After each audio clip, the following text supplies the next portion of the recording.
Hey folks, I'm Steve Wilmes, and today we're talking about when do we need to set up our confined space rescue.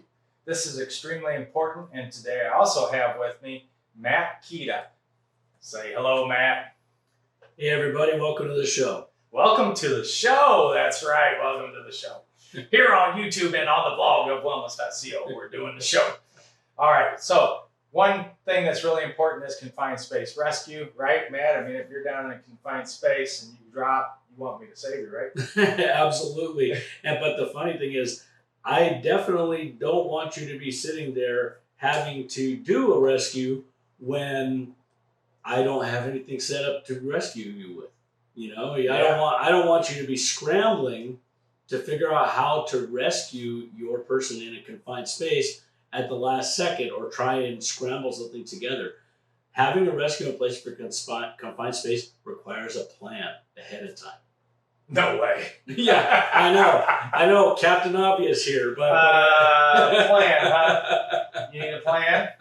You sure you need a plan? Oh yeah. All right, I guess so. Yeah, you definitely need a plan, but that's secondary, right? So on this topic, we're saying, when do I set up, right? And that piece, you should have already done the plan. Yes. Right. So now we're in the thick of it, and we need to do a rescue. When should I have set up?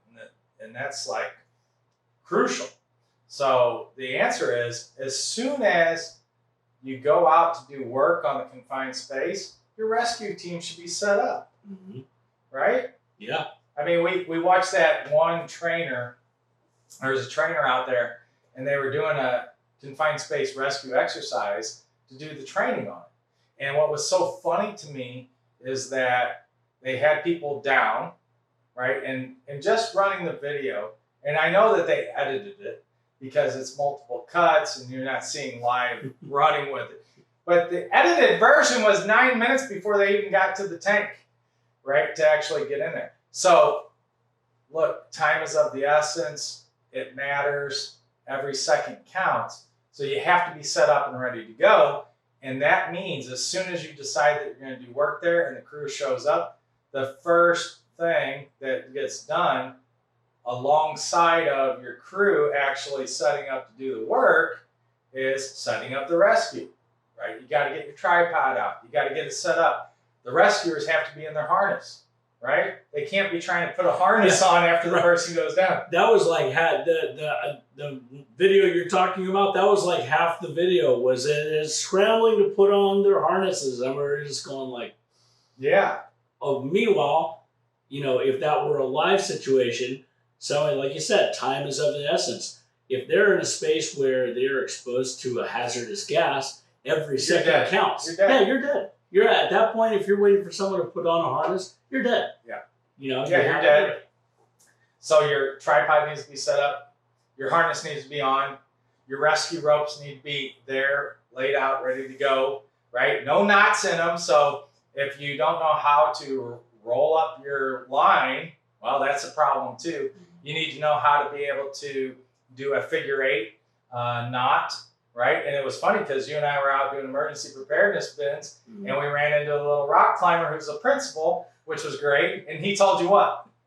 He told me that he would never go up on a wall with anybody who doesn't know how to tie a knot. Well, he was talking about a variety of knots. And honestly, we all should have a heavy knowledge of how to use rope and tie it correctly. He said he would never go up on a cliff wall with somebody who doesn't know how to tie a knot. And he was talking even with one hand, where you're clinging, you know, I don't know if you guys have pictured, I'm on the side of the wall and you have to tie yourself on and off with one hand. You need to be able to do that. He would not go up to that. And I completely identify with what he was saying. I completely agree too. And that's it. And so many times in our class, I mean, I don't want to divulge it now, but we get people in this. There's always one. There's always one in every class who knows better than us, the instructors. And it's really funny on a lot of things. Sometimes people do know things that we don't know. Like, I'm not trying to be arrogant here, but on the knot tying, there's always one, sometimes two, but always one person who's going to show us an easier way to tie this knot. And usually we go, and then when we put them down into the confined space and they have to do the rescue, and they realize that they only have one end of the rope to work with because they're hanging off the other end, they realize why we tried to teach them a one-ended knot tying, rope tying, knot tying, knot, right? One end. So it's very important. But if you don't have those skills, hey, you're not rescuing anybody. So that's the first thing there, which, you know, plans are great, but plans have to be put into action. Right. And I think the second thing, like air tanks, right? All your meters, all that has to be set up and ready to go. You can't make a call and wait for your rescue team to drive through traffic, pull out their gear, set up their gear, and do all that, and then effect a successful rescue. Right. Right. Right. Exactly. And that's the thing. If you're not ready to go, we talked about it, time is of the essence. Any second, the person who's in there who's trapped, they're gonna die. In that situation, if it's a situation where it's a permanent confined space, there are defined hazards within that confined space. If you're not ready to go, they are going to die. So you need to be ready to effect that rescue. And that means that you also have to know what gases are down there and things like that, because you can't just jump in. So that, again, goes back to all part of the setup. You set up before you get there. You start that setup before you get there. What are we dealing with? What equipment do we need? All that kind of stuff. But you got to set it up. Otherwise, it's a no-go. So I hope you like that one.